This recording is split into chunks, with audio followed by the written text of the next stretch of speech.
कहानी है लक्ष्मी नगर नामक एक गांव की। यह गांव शहर से थोड़ी दूरी पर बसा हुआ था। गांव के लोग खेती किया करते थे और उसी से अपना जीवन चलाया करते थे। उसी गांव में महेश और राकेश नाम के दो भाई रहा करते थे। महेश अपनी पत्नी विमला के साथ रहता था। विमला बहुत चालाक और घमंडी थी। महेश और राकेश दोनों खेतों में बहुत मेहनत करते थे और उससे मिले पैसों को दोनों आपस में बांट लिया करते थे। राकेश अपने घर जाकर पैसा अपनी पत्नी को दे देता है। इस बार की फसल से हमारा बहुत फायदा हुआ है। यह तो बहुत अच्छी बात है। ऐसा ही हमारा फायदा होता रहना चाहिए। महेश भी अपनी कमाई अपनी पत्नी को लाकर दे देता है और कहता है, इस बार हमारा बहुत फायदा हुआ है, बहुत अच्छी फसल हुई है। क्या खाक फायदा हुआ है? तुमने आधा हिस्सा तो तुम्हारे भाई को दे दिया। जो फायदा हो रहा है वह तो तुम्हारे भाई का हो रहा है। तुम अपने भाई को अलग क्यों नहीं कर देते? नहीं, मैं ऐसा नहीं कर सकता। वह मेरा भाई है। वह भी मेरे साथ बराबर की मेहनत करता है।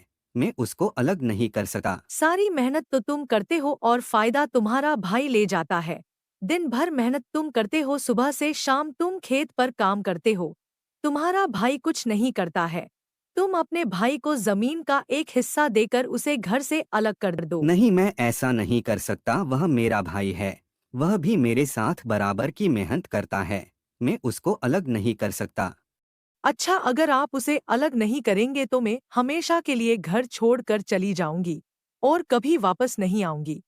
महेश की पत्नी के इतना सब कहने पर महेश अपने भाई राकेश को अपनी जमीन का एक हिस्सा देकर उसे अपने से अलग कर देता है और बेचारा राकेश भी बिना कुछ कहे महेश से अलग होकर उसी गांव में एक छोटी सी झोपड़ी में रहने लगता है। राकेश अपनी पत्नी के साथ खुशी खुशी रहने लगता है। राकेश सुबह जल्दी उठकर खेतों में मेहनत करने लगता है और फसल बोने की तैयारी शुरू कर देता है। दूसरी तरफ महेश भी अपने खेतों में काम करने लगता है। राकेश अपने खेतों में बैंगन की फसल बो देता है और फसल की रखवाली करने लगता है। राकेश को देखकर महेश भी अपने खेतों में बैंगन की फसल ही बोता है और अपने खेत की देखभाल करता है। अगले दिन राकेश अपने खेत की ओर चला जाता है। राकेश के खेत में कुछ चिड़िया आ जाती है और उसकी फसल खाने लगती है। तभी राकेश उनको खेत से भगाने जाने लगता है और अपने मन में सोचता है, अगर यह चिड़िया मेरे खेत की कुछ फसल खा भी लेगी तो मेरा क्या ही नुकसान हो जाएगा। बेचारी यह सब चिड़िया भी भूखी होंगी। राकेश उन चिड़ियों को कुछ नहीं कहता है और दूसरी ओर महेश के खेत में भी वह चिड़िया फसल खाने आ जाती है। महेश उन चिड़ियों को भगाने लगता है और चिड़ियाओं को अपने खेत से भगा देता है। इसी तरह कुछ दिन बीत जाते हैं।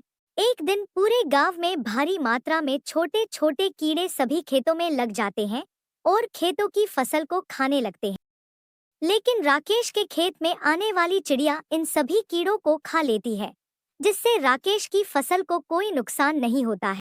और दूसरी तरफ महेश के खेत की सारी फसल कीड़े खा जाते हैं और उसकी सारी फसल बर्बाद हो जाती है। अपने खेत की खराब हालत देखकर महेश अपने घर आकर अपनी पत्नी से कहने लगता है, हमारी सारी फसल तो कीड़े खा गए।